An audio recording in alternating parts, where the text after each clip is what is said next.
We're learning more about how long COVID antibodies last and whether recovered patients should still get a vaccine. 11 Alive reveal investigator Andy Pierrotti was one of the first in Georgia to contract the virus, so we asked him specifically to investigate. So, here we are.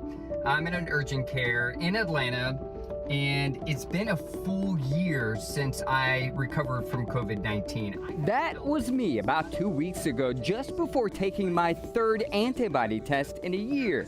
The first test happened in early April 2020, a few weeks after I recovered from an elevated case of COVID-19. Still feeling crummy.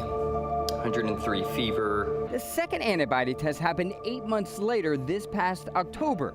The results for both, positive. One of the most valuable things on the planet right now. So will I have antibodies more than a year later? I'm not nervous or anxious. I'm more just curious. All right, let's go. This time I took two tests. The first, a rapid test, which included a finger prick and results within hours. The other, a blood draw, which went to a lab. 48 hours later, the results were in.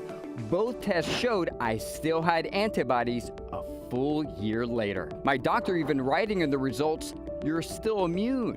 I think that that's great. Dr. Jane Morgan is the clinical director of Piedmont's COVID task force.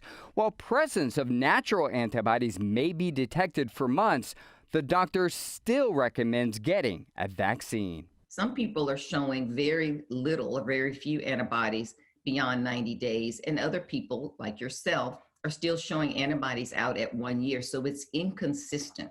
And because it's inconsistent, we're still recommending that everyone, even those who have had COVID-19 itself, still receive the vaccine after your symptoms have resolved, because this natural immunity or native immunity that you have, it's inconsistent and variable from person to person. And so think of the vaccine then after you've had COVID maybe as a booster shot to reintroduce your system, to re-jumpstart it.